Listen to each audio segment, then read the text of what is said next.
would just like to read an opening statement here before we start. We're going to go over a few items just so we can all participate fully. All lines calling into the meeting are going to be initially muted.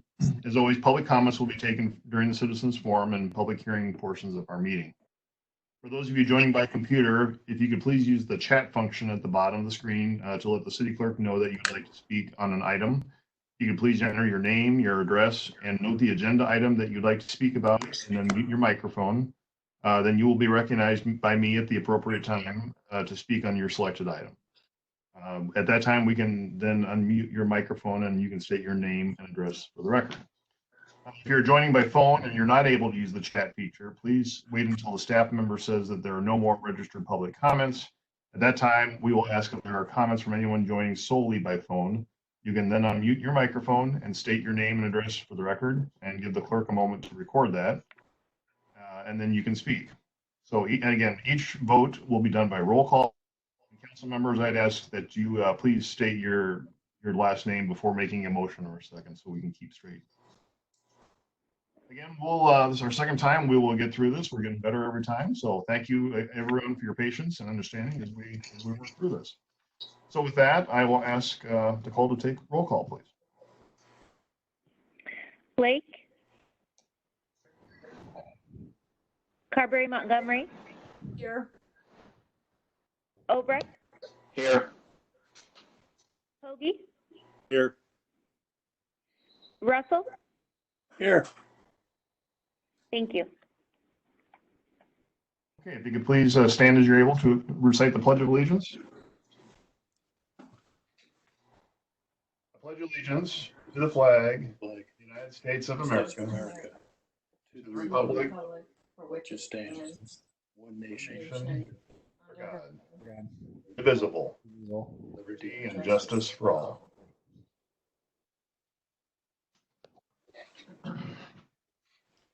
Urbandale is a national leader in character counts, endeavoring at all times to promote and model the principles of trustworthiness, respect, responsibility, fairness, caring, and citizenship.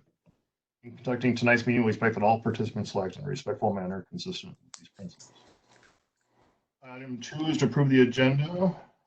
I'll ask for a motion in a second. Motion by Obrecht. I'll move it. All right, let's start over. Who made the initial motion? I made the motion. It's Pogge. Okay, motion by Pogge.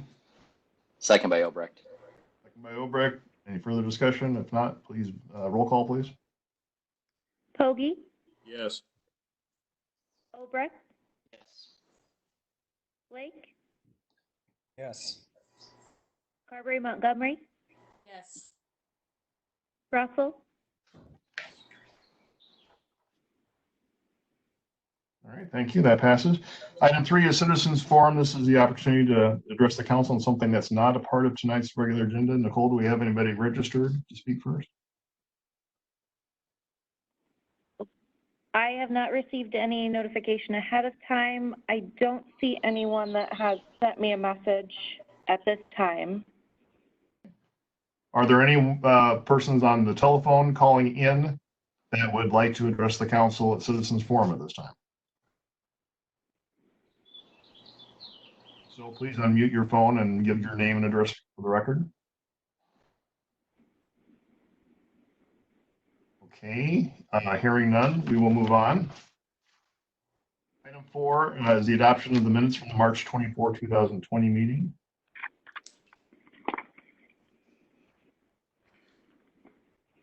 I'll move approval. Carberry Montgomery. Blake, second. Motion by Carberry Montgomery, second by Blake. Discussion, roll call. Carberry Montgomery. Yes. Blake. Yes. Obrecht. Yes. Hoagie. Yes. Russell. Yes. Thank you. Thank you, that passes. Item 5 is the consent agenda. We have 8 items for approval.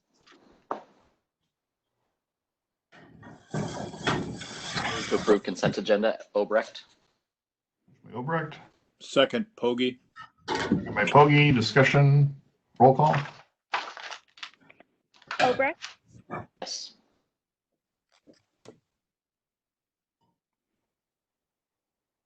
Sorry. Obrecht? Yes. Nicole? Thank you. Poggi? Yes. Blake? Yes. Carberry Montgomery? Yes.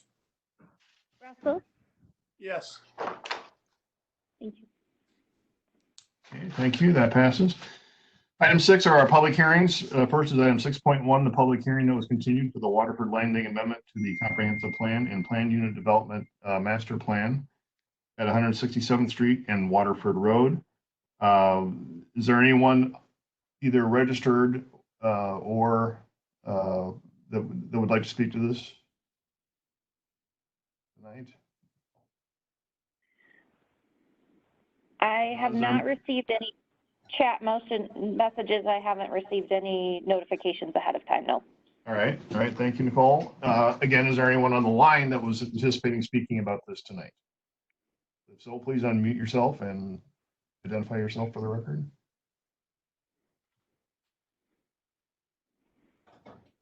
Hearing none, then, is there a motion to continue this to the April 21, 2020 meeting?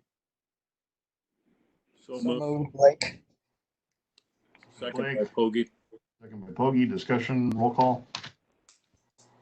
Blake? Yes. Poggi? Yes. Carberry Montgomery? Yes. Obrecht? Yes. Russell? Thank you. Thank you. That passes. Item 6.2 is a public hearing to consider the development agreement with Remarc Enterprises. I'm just going to ask, we have all of these, Nicole, all these development agreements were published in the March 27, 2020 Des Moines Register. Were there any objections to any of these notices as published? There were none. Okay, thank you. Is there a motion to open this particular public hearing? So moved by Poggi. Second by Obrecht. And by Obrecht, discussion, roll call. Poggi? Yes. Obrecht? Yes. Blake? Yes. Carberry Montgomery? Yes. Russell? Yes. All right, thank you. And then to introduce the item is our Assistant Economic Development Director, Aaron DeYoung. Aaron, I'll turn it over to you. Great, thank you, Mayor and Council. It's my pleasure to present all of these development agreements for you tonight.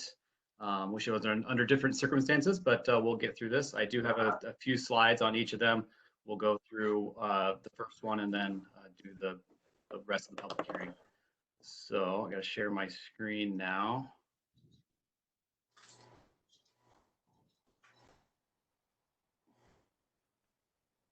All right. So the first one is for Remarc Enterprises LLC. This is a project on Merle Hay Road. This is the new office for Broken Arrow Wear,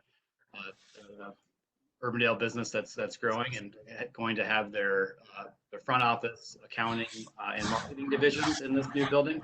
It's the old Arby's location at 4404 Merle Hay Road. They're doing rehabbing the entire existing building plus adding 3,000 square feet to it. Estimated cost for that is $1.8 million. This is in the downtown Urbandale neighborhood urban renewal district, or the DUNA district. With that, and then here's a picture of it. Their construction has been going on in the building, so if you by there recently, you'll see that lots of things happening there. Into the development agreement, the main details of it that I like to present to you, that the plan is for the improvements to be done by the end of the year. The developer will occupy the project because Remarc Enterprises is owned by Mary Coppola, who's also on the line. So if you have any questions of her, she'll be able to answer those. And they are needing to create and retain jobs at that facility. This is the standard 3-year 90% TIF rebate schedule, which is in the urban renewal plan. We have estimates for the increased building valuation to be $1 million related to these improvements. And then applying the TIF rate to that, we estimate that over the 3-year, 90% rebate would be $83,000 in total TIF rebate. Happy to answer any questions that you have on the development agreement. Curtis Brown is also on the line to answer questions. And then, as I mentioned, Mary Coppola is here as well. So that ends staff's brief presentation.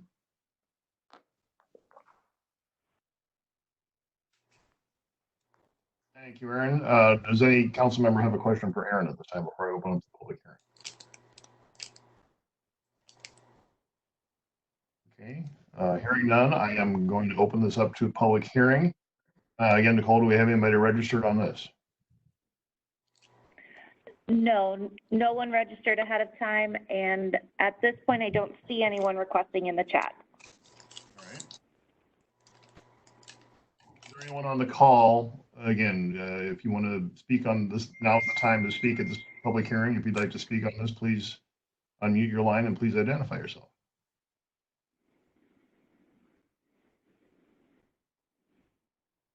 Okay, hearing none, then is there a motion to close this public hearing? So moved by Poggi. Second. Poggi, second by Obrecht. Discussion, roll call. Hoagie, Yes. Obrecht, Yes. Blake, Yes. Carberry Montgomery, Yes. Russell. Yes. Thank you. All right. And we have a motion on the item. Move approval of resolution 097-2020. Second by Obrecht. Anyway, Obrecht, discussion, roll call. Hoagie, Yes. Obrecht, Yes. Blake, Yes. Carberry Montgomery, Russell. Yes. Thank you. All right, thank you. That item passes. Item 6.3 is a public hearing for a development agreement with Unity Center Pointe LLC at 5200 100th Street. Is there a motion to open this public hearing? Motion by Obrecht. Second, Blake. By Poggi. By Poggi, second by Blake. Discussion, roll call, please. Obrecht, Yes. Blake, Yes. Hoagie, Yes. Carberry Montgomery, Yes. Russell. Yes. Okay, thank you, Aaron. The floor is yours. This is a development agreement with Unity Center Pointe LLC. This is for a new location for the Unity Point Clinic. The address there is 5200 100th Street. That's just north of the Casey's there on the north side of the 100th Street interchange at the in the urban loop. This is a project that will be owned by R&R Realty and then leasing it to Unity Point. This is going to be focused on a concussion detection and treatment facility. So they expect this to be a regional draw for those types of treatments throughout the metro and the state. The details of the building is a 13,000 square foot medical building on a 1-story, approximate investment of $4.7 million for the building. This is in the Northwest Market Center district, which is our large district here encompassing the west side of town. Looking at the development agreements, the improvements are scheduled to be completed in the development agreement by April 1 of 2021. The requirement that the developer lease the project to create and retain jobs at the facility. This project meets our standard 5-year sliding TIF rebate incentive within the Northwest Market Center Urban Renewal District. Staff is estimating that the increased building valuation for the project will be $2.6 million. Utilizing the TIF rate over those 5 years, we're estimating the TIF rebate over those 5 years to be $182,000 to that. So on the line, I did see that Jeremy Shepard and Tom Ruprecht with R&R are on the line. So if you have any questions of them, if they'd like to make a presentation or discuss any of the details. And we're also here to be able to answer any questions from the development agreement. All right, thank you, Aaron. Any questions for Aaron on this item? All right. Again, we'll open this up for public hearing. I don't see anybody on the chat. Nicole, please confirm that. Correct. I have not received any notice ahead of time or chat messages so far. Is there anyone on telephone that would like to speak to this? Now is your time. Please unmute and identify yourself.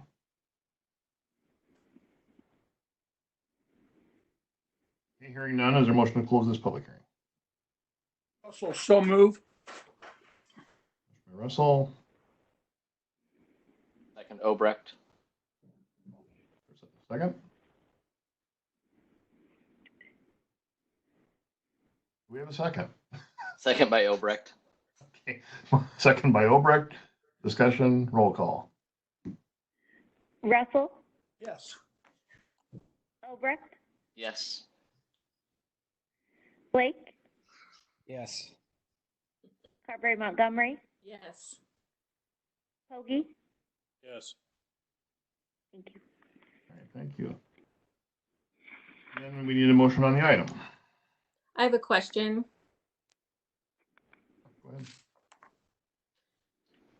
Aaron, is this relocating any of their services? I was thinking the one on 86th Street. I do believe that they are moving. Jeremy Shepard can answer that in more detail. I do believe it's a larger facility than what they're currently in. They're on 86th Street. Yeah, this is Jeremy Shepard at R&R. Can everybody hear me? Yes. Perfect. That is correct. This will be an expansion as well as a relocation of some of those facilities on the 86th location. Thank you.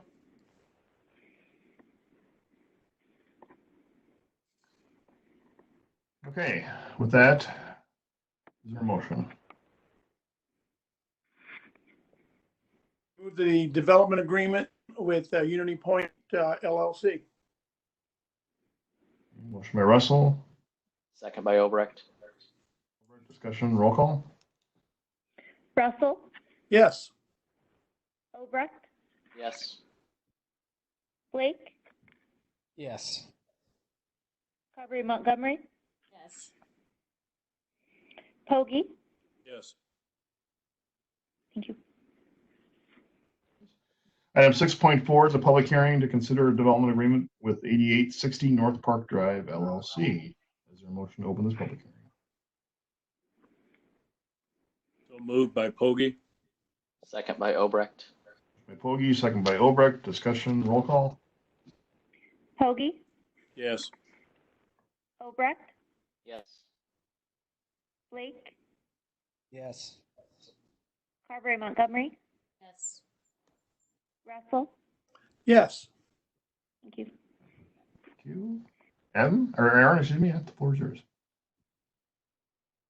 Great. So this next one is 8860 Northpark Drive. This is a development agreement for a new multi-tenanted office building there on the south side of Northpark Drive, in between 86 and 100 Street. It's a new 10,000 square foot office building encompassing 3 suites, or it's designed for that. This is an expansion for Dr. Chung Fan. We've taken the main space in the building, and then there will be also 2 leased opportunities for other office or retail uses. I should note in the development agreement that if it is retail, that the rebates will be ratcheted down pro rata from the square footage. So if there is a retailer that goes into those, most likely there won't be in this project, but it is in the development agreement should that happen. The expected cost of the project is $1.85 million, and this is in the Northwest Market Center Urban Renewal District. Into the development agreement, the obligation is to complete the improvements by 12/31 of this year, and they will be able to reach that. The developer will occupy and lease the project to create and retain jobs. Should note that in all of these development agreements, there is a annual certification that's required to prior to rebate payments being made, so that we can see how many jobs are at the facility. This meets the standard 5-year sliding TIF rebate schedule within the Northwest Market Center District. And we are estimating a $1.8 million increased building valuation for this project, which reflects a $126,000 of estimated TIF rebates over that 5-year period. So I didn't see if Dr. Trung was on the line to do that, but certainly I and Curtis are here to answer any questions should you have any. Very good. Thank you, Aaron. Are there any questions for Aaron? Is there anyone that would like to speak on this item?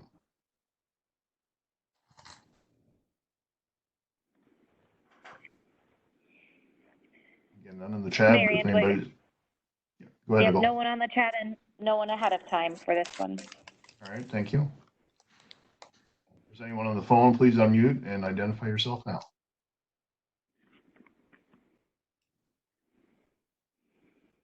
Okay, hearing none, then is there a motion to close the public hearing? So moved, Blake. Russell, second. Motion by Blake, second by Russell. Discussion, roll call. Blake, Yes. Russell, Yes. Carberry Montgomery, Yes. Obrecht, Yes. Hoagie, Yes. Okay, then we have a motion on the item. I would move the development agreement with Northpark Drive LLC. Motion by Russell, Second. second by Pogie. Discussion, roll call. Russell, Hoagie, Blake, Yes. Carberry Montgomery, Yes. Obrecht, Yes.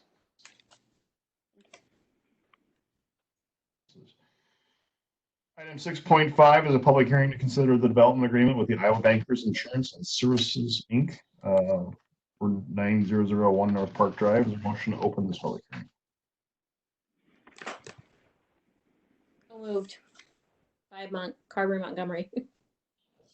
Carberry Montgomery, Second, Obrecht. second by Obrecht. Discussion, roll call. Carberry Montgomery, Yes. Obrecht, Yes. Blake, Yes. Hoagie, Yes. Russell, Yes. All right, Aaron. Thank you, Mayor and Council. This is a development agreement with Iowa Bankers Insurance and Services Incorporated. That is one of the main organizations with related entities, the Iowa Bankers Association and the Iowa Bankers Mortgage Corporation. With that, they are a member organization, but a lot of their services that they provide to membership banks in Iowa and in states outside Iowa for insurance as well as mortgage servicing services in the building. This would be a new building at 9001 Northpark Drive, and this development agreement is encompassing a new Class A headquarters location of 60,000 square feet for offices and training facilities for the organization. They're estimating the project to be nearly $20 million project, and this is in the Northwest Market Center Urban Renewal District. Going into the development agreement, this project is eligible for the Class A office incentive, which is a 10-year, 90% TIF rebate. This project was reviewed and recommended to you for approval by the Architecture and Appraisal Review Panel. They met on March 9th and approved it unanimously. This is a Class A, again, 10-year, 90% rebate. Staff is estimating the TIF rebate or the increase in the building that the assessor would place on it would be $6 million after completion. And then over the 10-year period, we're expecting the TIF rebates would total $1.63 million if the $6 million was the valuation placed on by the county. And the development agreement has the improvements to be completed by the end of August of 2022, excuse me. A little bit more detail about this development agreement, as this is a relocation from Johnston, that's where they currently reside. I should know that this creates the implementation of the Fair Play Agreement regulations that many municipalities within the metro region ascribe to and meet those. We have been in constant communication with Johnston throughout this process. They have been notified and they've sent us letters back saying, hey, we know what's going on, and that Urbandale would be offering incentives for a company to ultimately move from one community to another. With that, we want to also meet the spirit of that Fair Play Agreement. And so there is more specific job retention and creation requirements in this development agreement. It does place that the property needs to have 195 positions within the facility at the annual certifications. I should note there's a clawback provision within the development agreement so that if those positions don't reach 195, the 90% reduction, 90% TIF rebate for that given year would be reduced pro rata if the amount of positions at the building were not met there. Happy to answer any questions on the development agreement. Also on the line is Dan Vesely and Chad Ellsworth with Iowa Bankers, as well as their development partner, Andy Moffett with Ryan Companies. So that ends my presentation. Happy to answer any questions. Thank you, Aaron. Are there any questions from the council for Aaron on this one? Yeah, I guess quick question. This would be an Iowa Bankers owned facility, not a leased back to them property. Is that correct? Correct. Yeah, this is a two-party agreement with the city and Iowa Bankers. They would be owning this project after construction. If I could also just remind folks, if you're not speaking, if you could please mute your line because we're getting a little feedback occasionally here. If you could just make sure you're on mute if you're not speaking. Thank you. And I do know that Andy Moffett has registered with Nicole to speak, and so I will recognize Andy at this time to speak on the item. Andy, the floor is yours. If you can please unmute, and the floor is yours. Great, thank you. Can you hear me okay? Yes, can you guys hear me okay? Yes. Okay, great. Thank you again for the time. It's great to be talking about another project in Urbandale. As Aaron mentioned, I am joined as well by Dan Vesely and Chad Ellsworth. And Aaron, great overview for the project. It is exciting to see the growth and progress for Iowa Bankers. As Aaron mentioned, they're essentially made up of three components in the business: the association, which is one of the largest and most active for a banking association. And then their mortgage and insurance products, which they service banks both in Iowa and surrounding states. So the project is a great testimony to their growth and the value that they bring to their customers and clients. And the project fittingly really is an extension of that, as it will be a 60,000 square foot, two-story Class A office building. I think you saw some of that from Aaron. And it will really be a great location for their employees. And also this will serve as a location to bring their clients and partners from different parts of the state for meetings and training and other aspects that from the services they provide their clients. So really will be a hub for their business operations. And I think as Aaron mentioned as well, the location is on the north side of Northpark Drive, which is well suited for what they have planned. So as I mentioned, it's a two-story office building. The plan is to start late this summer and complete 1 year later. So again, it's an exciting project, and just appreciate the efforts from Curtis and Aaron and the entire city staff so far in the process. So I think that's all I have. Like I said, Dan and Chad are as well, if there's any specific questions we need to answer, but again, just wanted to say thank you as well. All right, perfect. Thank you, Andy. Appreciate it. All right, we are still in public hearing. Would there be anybody else on the line that would want to speak to this item? So please unmute and identify yourself. Hearing none, then is our motion to close the public hearing.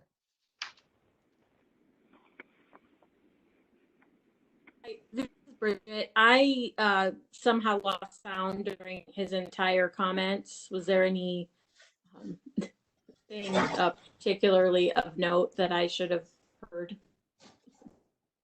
During Andy's Yes, comments? it was, Okay. yes. Andy, do you want to sum up just briefly? Sorry. Sure. You know, they were earth shattering, Bridget, so you missed a lot. No, Aaron gave a great overview. Bridget, so I don't have a whole lot other to add other than just describing our business services and what they do. And again, just the project in general. So I don't think you missed anything earth shattering. Okay, sorry about that. I think my Wi-Fi is bad. No problem at all. No problem. All right, then we are, again, still in public hearing. Is there anyone else that'd like to speak to this item? Seeing none, then is there a motion to close the public hearing? So moved, Blake. Seconded, Carberry Montgomery. Motion by Blake, second by Carberry Montgomery. Discussion, roll call. Blake? Yes. Carberry Montgomery? Yes. Obrecht? Hoagie? Yes. Russell?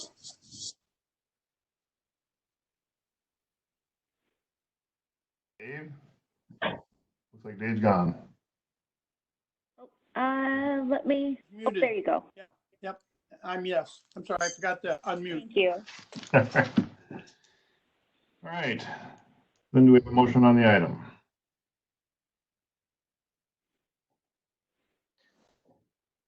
Move to approve resolution 100, 2020.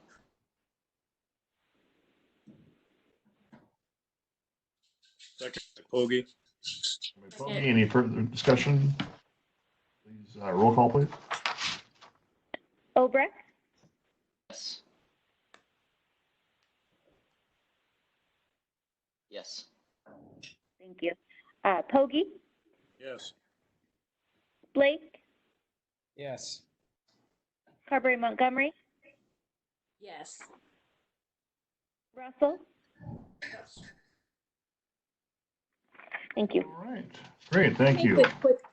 This is Bridget. Can I make a quick comment? I Absolutely. appreciate the clawback provision related to the jobs based on information that you sent out. That's something that that is important to me, and I appreciate seeing it in this agreement.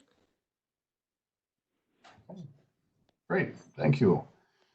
And again, all good projects, and looking forward to having all these new projects in Urbandale. So that takes us to the end of our public hearings. Moving on then to our regular agenda items. First is item 7.1 to support the Iowa Bankers and Insurance Services Inc. application to the IEDA High Quality Jobs Program.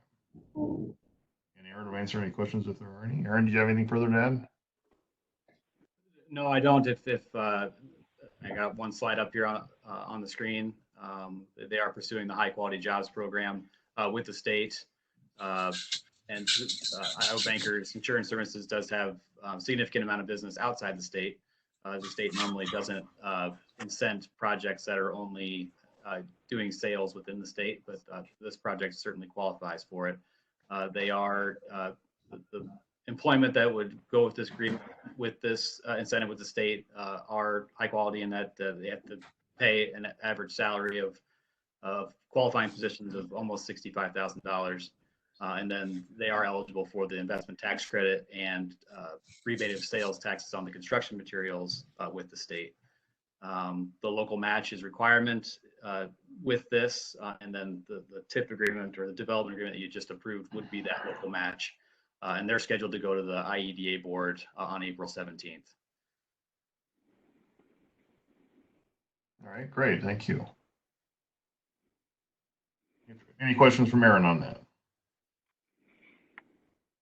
Do we have a motion? Move to approve resolution 101, 20-20. Second by Pogue. Pogue, discussion, roll call. Obrecht? Yes. Pogie? Yes. Blake? Yes. Carberry Montgomery? Yes. Russell? Yes. Thank you. That passes. Item 7.2 is to consider the consideration of bids for the 2020 Series A and B general obligation bonds. And to introduce this item, I'm going to turn it over to our finance director, Nikki Lamb. Nikki? Yes, Mayor and members of the council, we did successfully get our bond sold today, our first ever WebEx electronic bid opening, but that did work out well. I'll keep it short. I actually have on the phone Travis Squires with Piper Sandler, our financial advisor. So we're going to transfer the baton over to him to show his screen and walk through the results of our sale today. Maybe.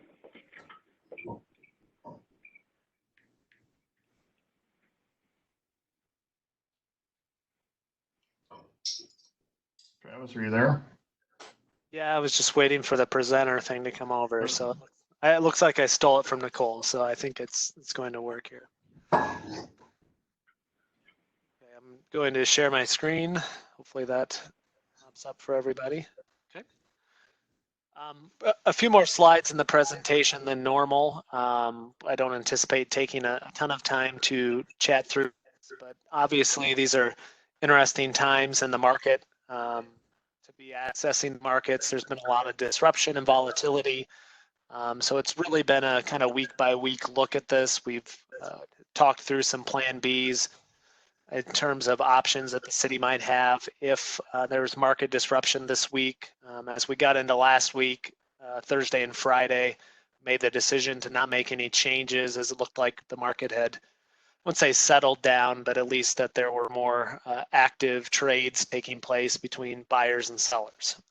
So overall, really good results today. I'm going to walk you through just a little bit on the finance process and then the bid results. We'll talk a little bit on the overall result on your financial profile and then wrap it up with any summary, commentary, or question. If you do need to ask a question as we're going through, feel free to interrupt so we don't lose that. So obviously the main things on the finance process, you go through the public hearing earlier in February through March, the official statement drafting process, secured a bond rating. City was affirmed at the AA1 rating. So very, very good results for the city's bond rating. We do anticipate some of your bond rating metrics to continue to improve as you pay off your debt more quickly with this year's issue moving to 10-year schedules, and then with the potential continuation of using lost money to reduce your debt burden, you should have a good chance of improving some of your debt metrics going forward. The bond offering documents then made it quote unquote to the street, and then we just waited for the multiple week period while the creditors are doing their investment work, and then we ran smack dab into COVID-19. I did throw a couple slides in that I just want to talk a little bit about market, what we've seen with interest rates. And if you're able to see the screen, there's two tracking lines. The blue line is the treasury rates, and the orange line is what's called the MMD rate curve. And those typically track very close to each other. You can see that they've moved in tandem multiple years, and you can see sometimes they lag and lead. And then a very sharp disruption between the two that occurred over the last couple weeks. And really what occurred there is the treasury rates went down, but the bond market rates went up. And what we saw was a very big supply demand change. And that's illustrated in here. Again, just some charts and data. We saw $24 billion in outflows over the last 5 weeks in the bond market. So if you think of that, that's, let's say, insurance companies and banks, other companies that would invest in municipal bonds are pulling money out of the market to be in stronger cash positions. And so that creates a kind of a one-sided trade. There's an offer for bonds, but nobody there to buy. You can see as we look at these weekly trends, last week we saw roughly a neutral week. So those 2 big weeks disruption really driving that million in outflows. economic backdrop, we're seeing various things hit the market. We are seeing interest rate forecast into the future to be potentially a little bit higher than they are right now. But overall, there's a pretty good feel that over the next 12 months, rates should remain relatively stable. So that's shown here in this interest rate forecast that we're seeing. So a little bit more data than you're perhaps used to seeing on these, but I wanted to give you a little bit of a market backdrop there. So any questions before we move on to today's bid results?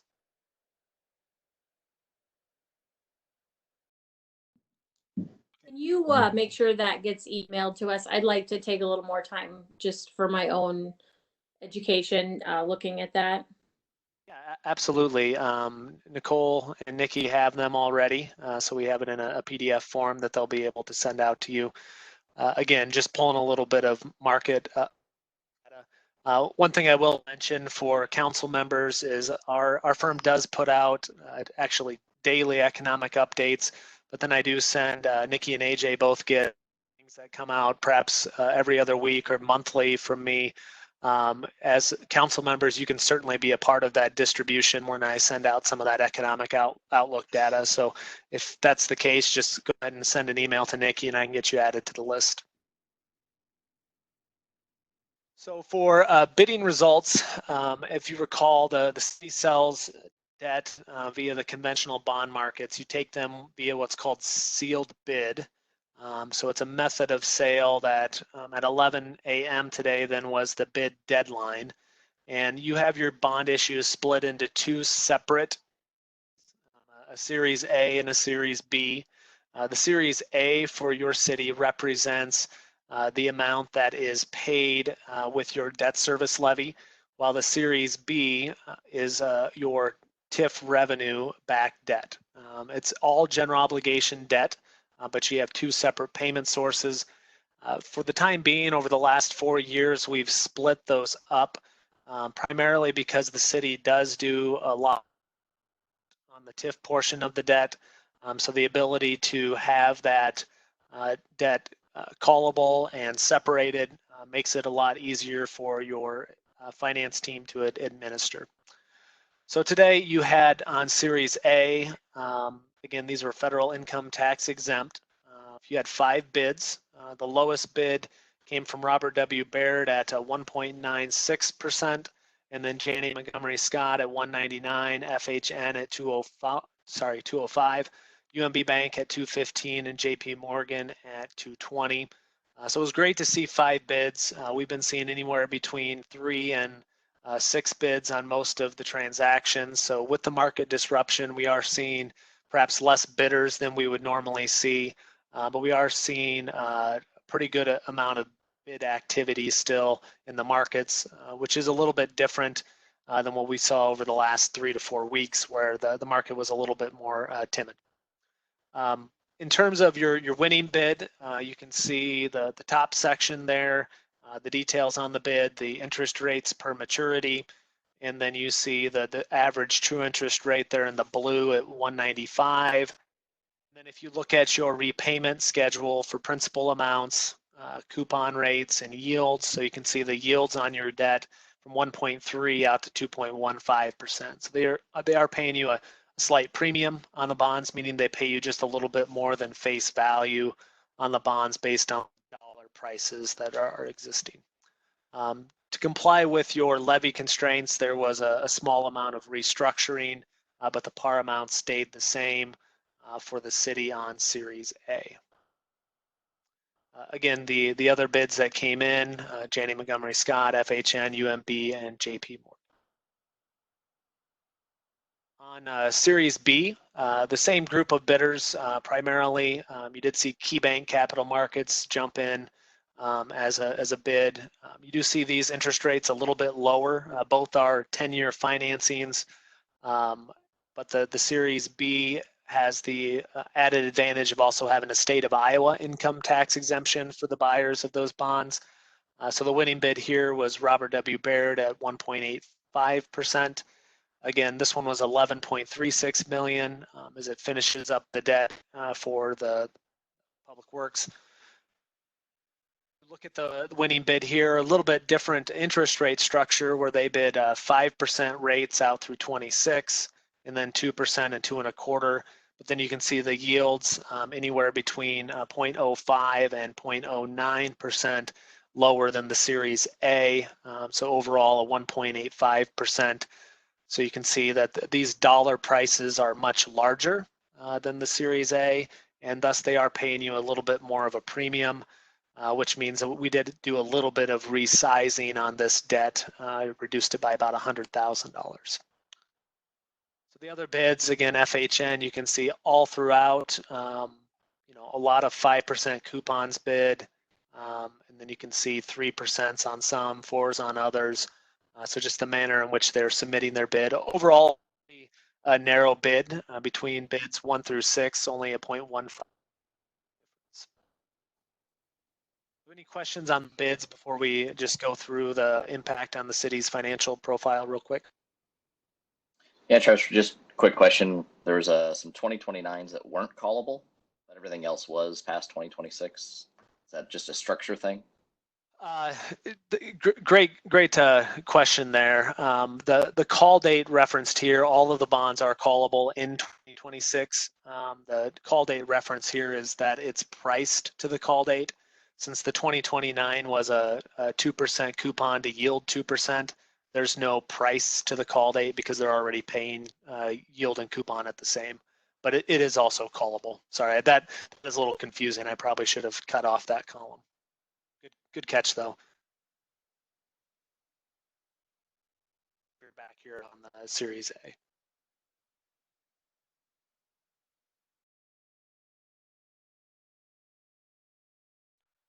Okay, so on the city's financial profile, your combined debt structure, as I mentioned earlier, we are structuring now with 10-year debt. City has been over the past couple years working on their debt profile to shorten up your debt repayment.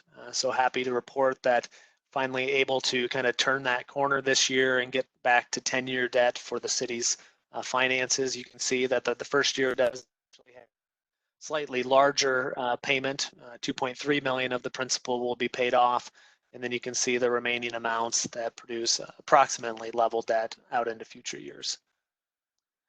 So sources and uses of funds on your CIP, you had $16.6 million of project funds between the two.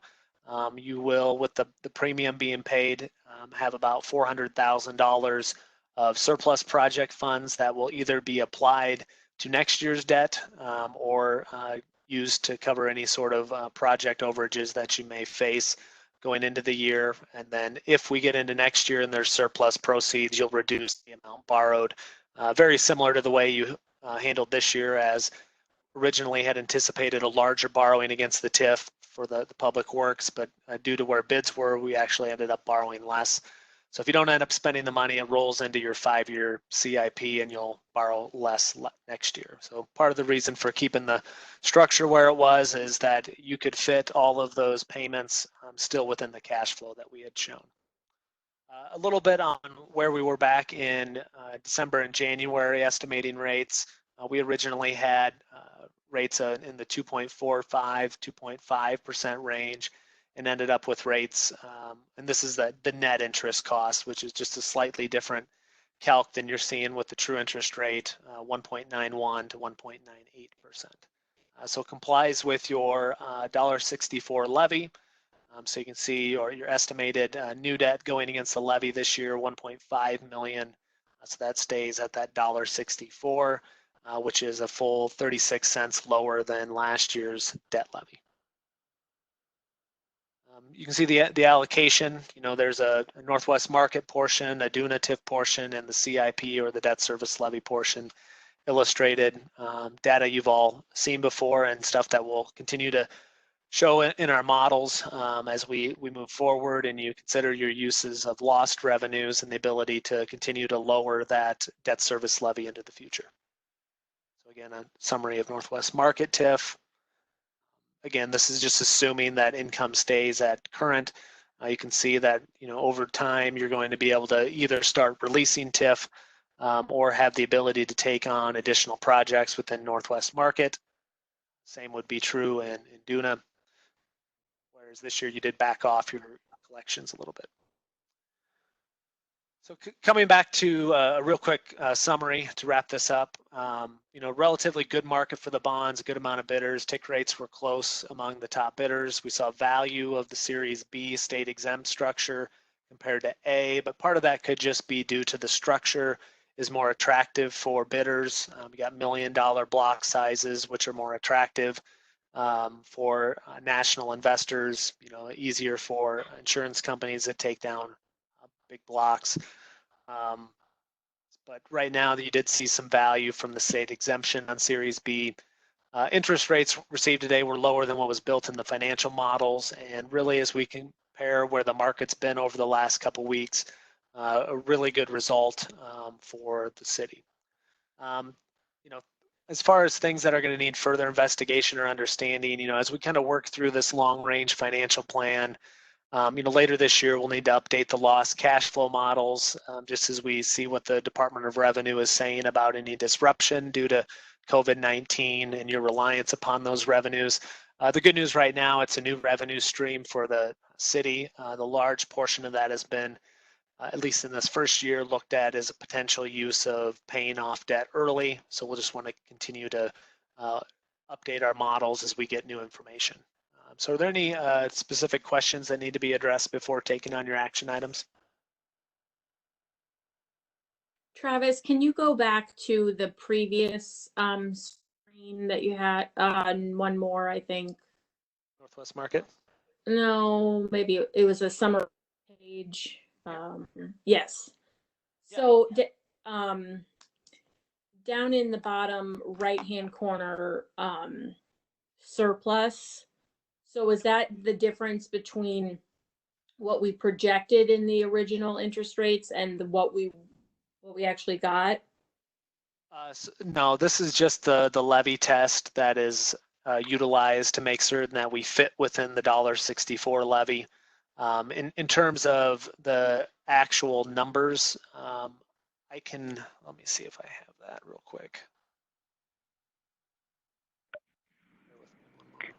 Bridget, this is Nikki.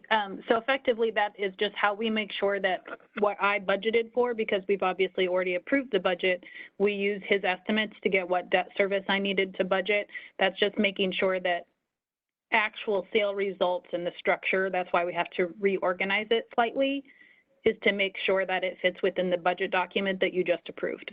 So we're within $528, which is really close. Okay.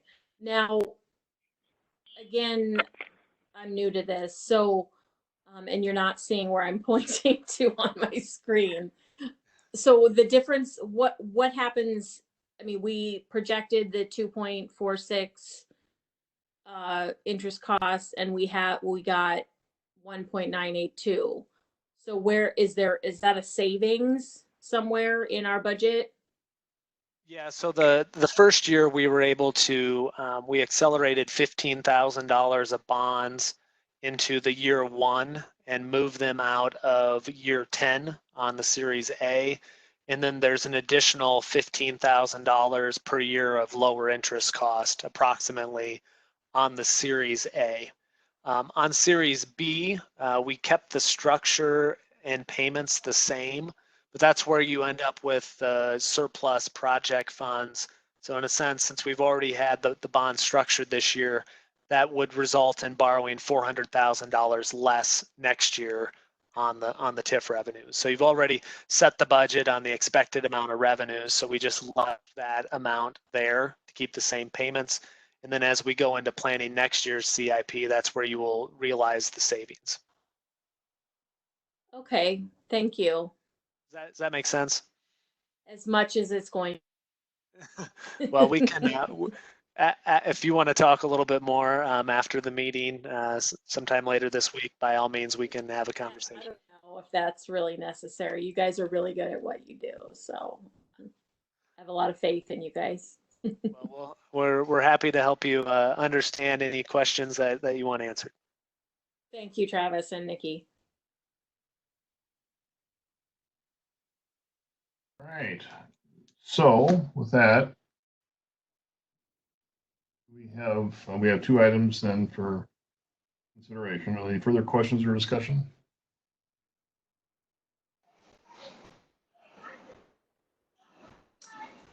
This is Obrecht resolution, move to approve resolution 103-2020. Motion by Obrecht, Montgomery. by Carberry Montgomery. Discussion, roll call.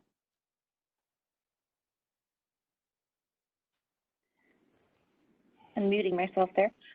Obrecht, Yes. Carberry Montgomery, Blake, Yes. Hoagie, Yes. Russell. Yes.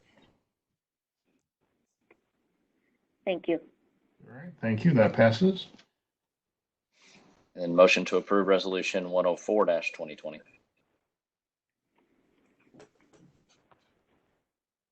I'll second that. Carberry Montgomery. Discussion, roll call. Obrecht, Yes. Carberry Montgomery,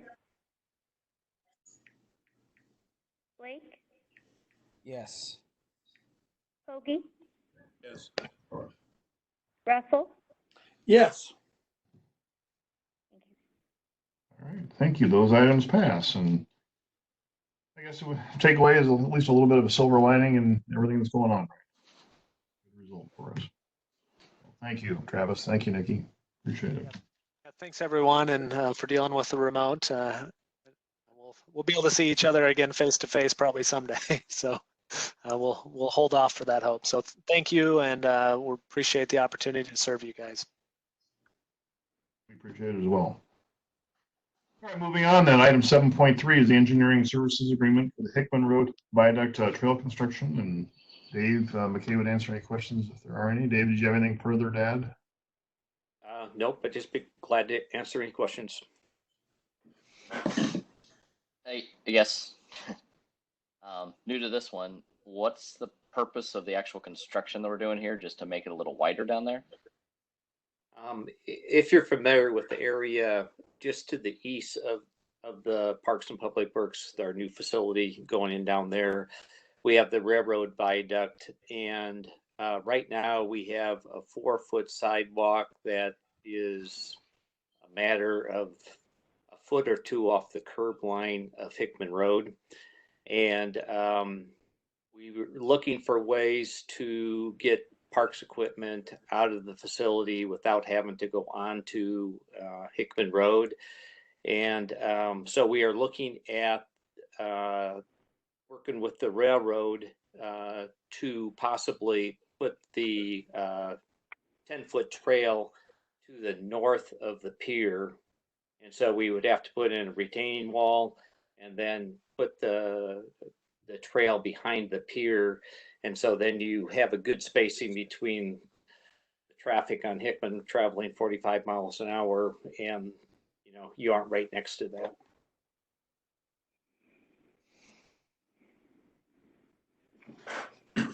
And we would have to get, Dave, some type of an easement from the railroad to go across their land to construct this trail? We don't have to get an easement. We would just have to have an agreement with them to do it. The idea of going behind the pier was actually the railroad's idea. And so we've got this set up where we can go to a preliminary engineering to get to get to a point where we don't have to design the whole thing, and then the railroad tells us, no, we're going to go to a point, come to an agreement with the railroad, and then finish the design. What do you anticipate the construction cost is going to be? In the CIP, we estimated design and construction at $250,000, but with nothing being designed, it's a little bit tough to come up with the total cost at this point. But our estimate is $250,000 for everything. But the sole purpose is to have a safe pathway for equipment to traverse from west to east or vice versa without going on Hickman Road. Yeah, that's the main one right there. There is also in the say the plan eventually is to have a 10-foot trail along Hickman according to the Complete Streets Master Plan. And so this would also serve that function too, that if we ever did construct a 10-foot trail, we'd already have it done in a very tough situation right here. So it's better for the pedestrians too. There's no doubt about that. Because if you look at what we have there, someone's riding their bike on the sidewalk, you're literally feet off the curb. Well, then you see us sharing then that trail with park equipment going back and forth? Yes. I mean, we're talking mowers, things like that. I don't see that as being a problem. We do it other places. Dave, this is Jan Herkey. It's pretty consistent with a lot of our trails.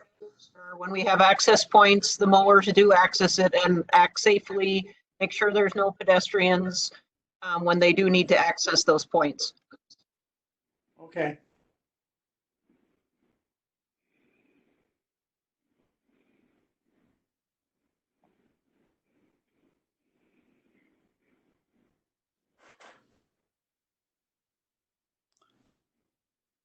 Then, Mr. Mayor, you're waiting on a motion? Yes, I'm sorry, I had myself muted there. Yes.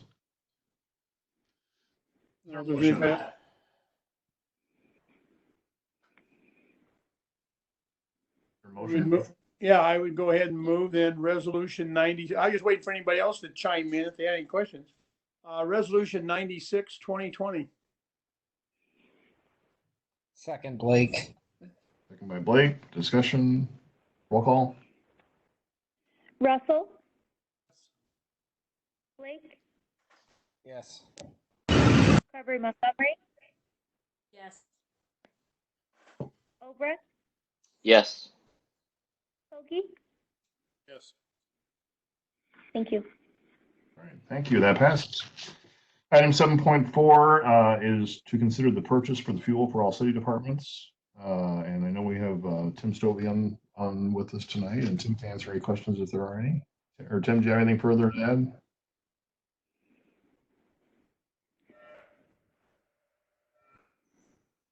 Tim was here. Yep, I still see him.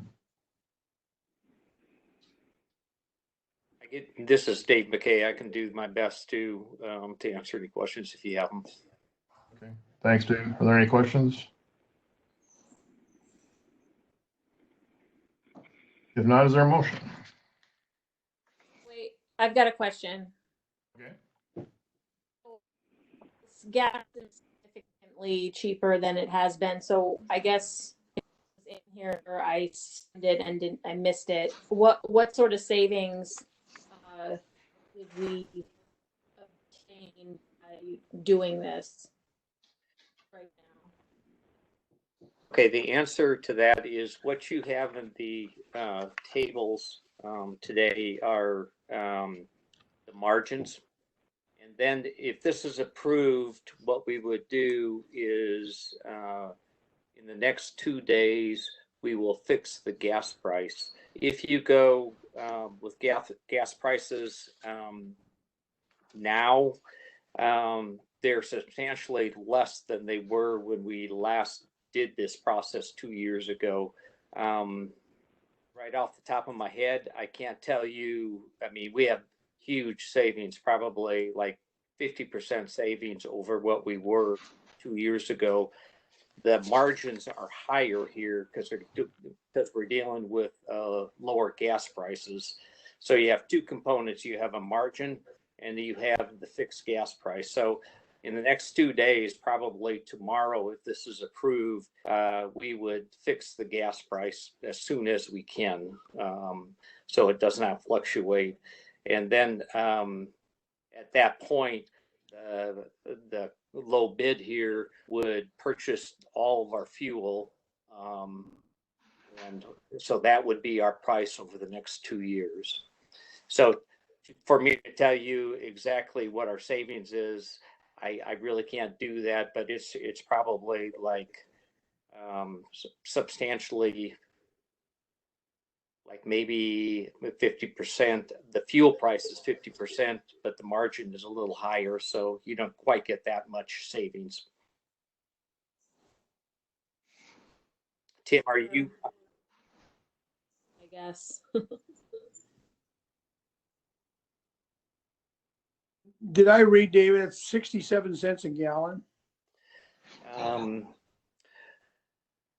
Well, yeah, again, the middle of last week, the price was 67 cents a gallon.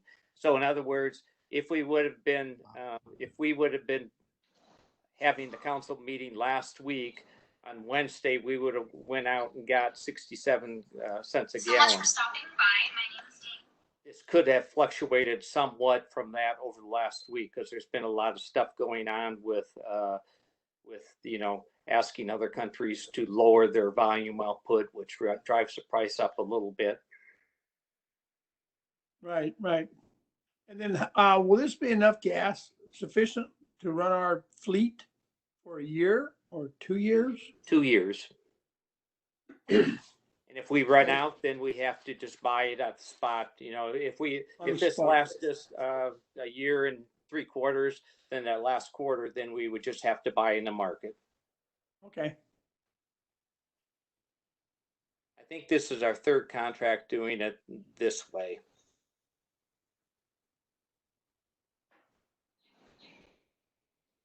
Well, great. It looks like a great savings, and I would move then that we would approve Council Letter 6306. Okay, motion by Russell. Second by Obrecht. By Obrecht, discussion, roll call. Russell, Yes. Obrecht, Yes. Blake, Yes. Carberry Montgomery, Yes. Hoagie, Yes. Thank you, that passes. Item 7.5 is the pond maintenance services agreement for 2020. And Jan will answer any questions if there are.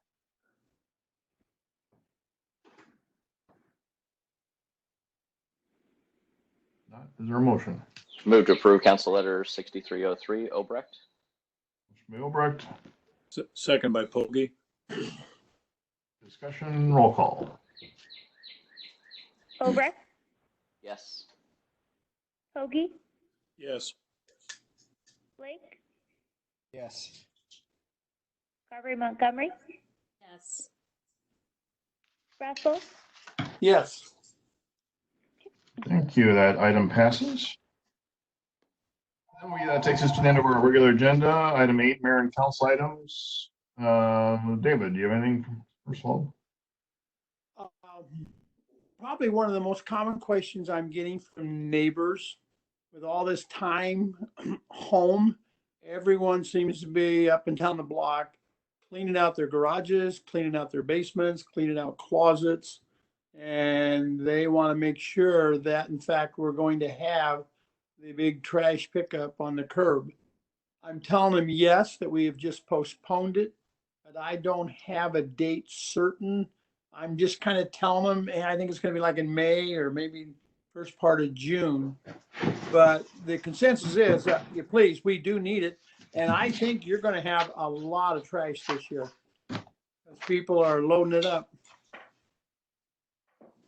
Yeah, Dave, I don't know if Dave McKay wants to answer that, or AJ, if you want to chime in, but I mean, yeah, we will have it. I don't think we can promise a definite time frame at this point. Obviously, the reason for the delay is safety for our employees and to prioritize other matters, but I think this is Dave McKay. I think as soon as, right now we're running split shifts. As soon as we're able to bring it back where we can have all the employees at one time, then I think that we could do it fairly quickly after that.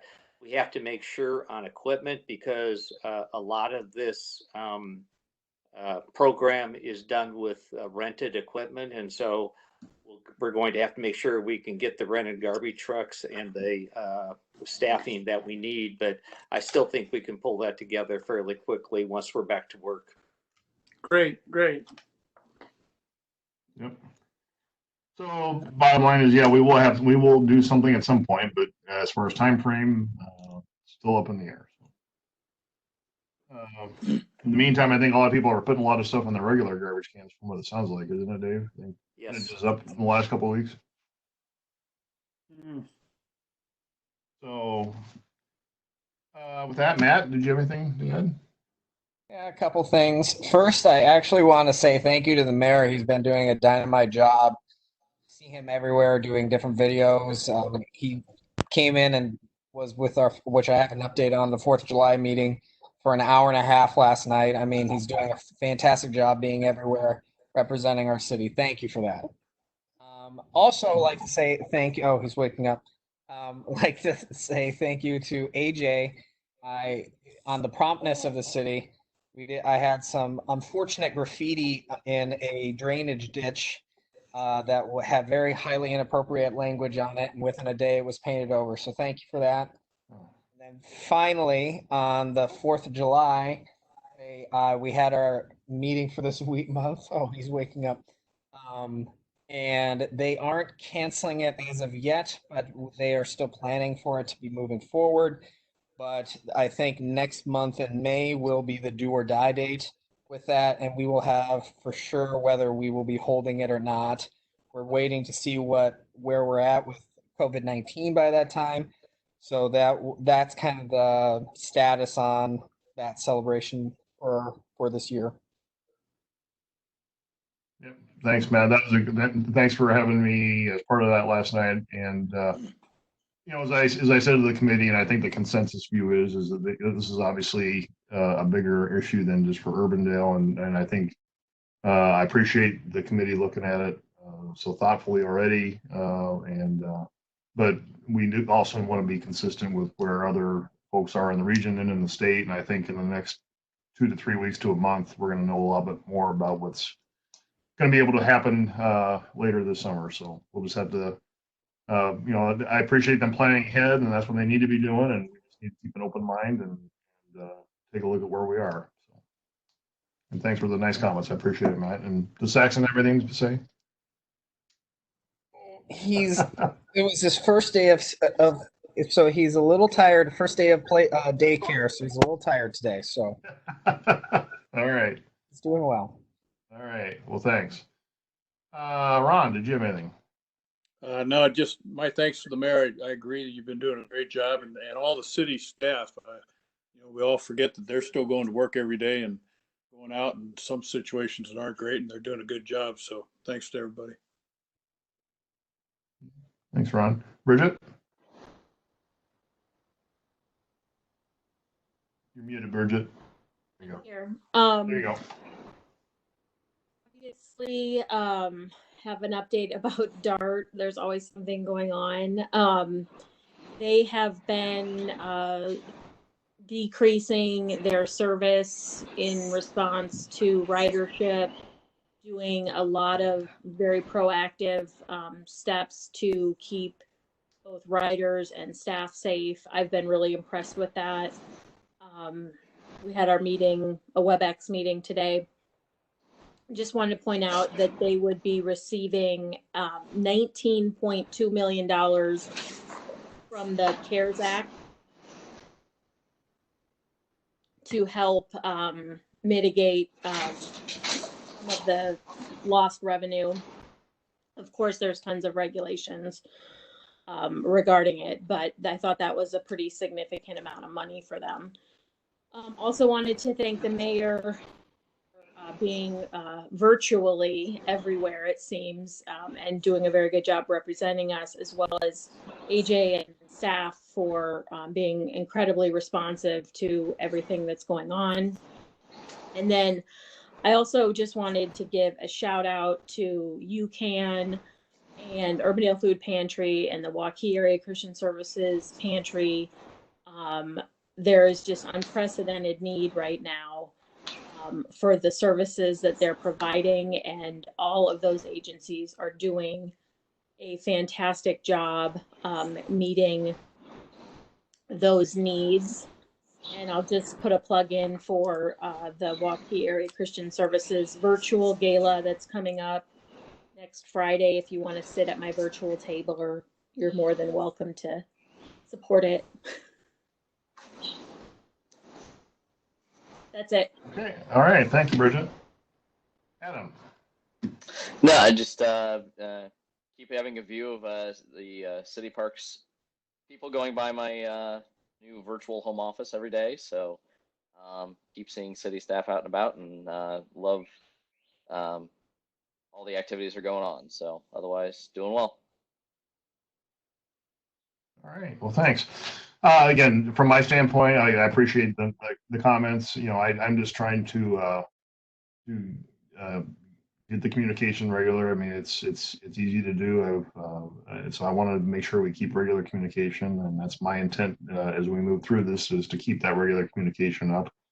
I think in the first couple of weeks, obviously, our services were changing almost on a daily or hourly basis, and so there was a lot more information to get out initially as far as circumstances were changing. I think we're probably that's slowing that down right now. I mean, I think we're probably in a mode where we're going to be operating pretty much the same way for the time being right now, and we'll see how long that lasts.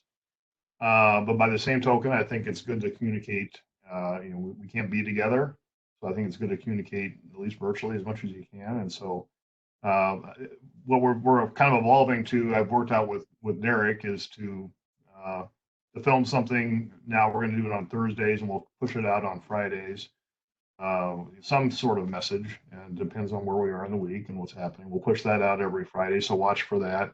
And then, you know, but for the foreseeable future, Bob Brownell, when I started this 2 weeks ago, have a virtual town hall on Sunday afternoons. And Bob's been kind enough to bring in some folks from either Polk County Emergency Management or Polk County Health Services that can answer a lot of questions related to things there. So we've had, you know, anywhere from 20 to 30, and I know a few of you have sat in on those too, so I appreciate that. So again, I want to just communicate, and I'll do that the best way I can. I think communication is key. I think our residents want that, they expect that, and we'll keep talking and using the technology that we have to push out information and to reach out and make sure everybody's doing okay. So, so that's what I intend to do as much as we can, and until we write this out. And I want to thank AJ and the staff for really doing everything they've done too as well.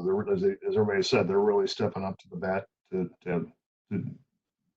meet the new normal. So, you know, when I was heartened to see, I know a lot of you tuned in too to Holly Pickett doing a virtual book reading last Friday or Saturday night. That was kind of fun to see too. So, all right. Well, with that, we do have a closed session that we would now have to enter into. So, is there a motion to enter into that closed session? So moved by Hoagie. Hoagie. Second by Carberry Montgomery. Discussion. Roll call. Hoagie, Yes. Carberry Montgomery, Yes. Blake,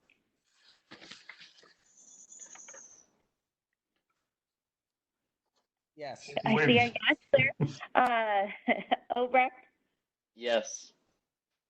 and Russell. Thank you.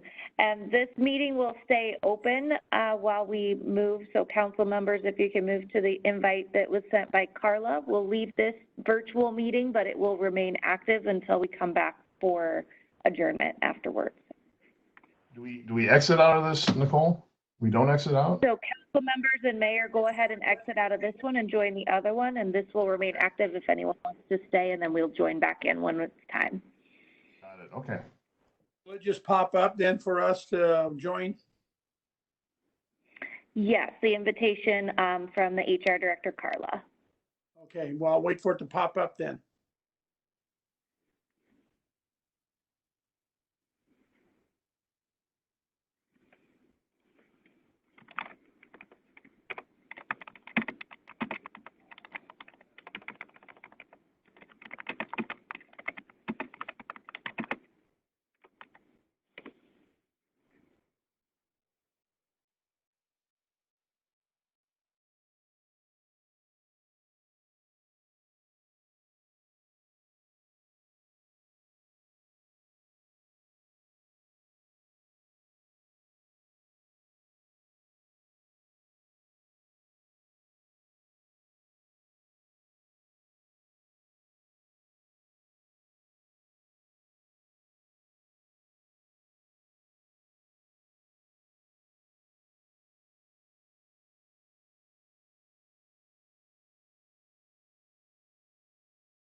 Hello. All right. Hi, Nicole. Looks like we've got Matt, Bridget, Adam so far.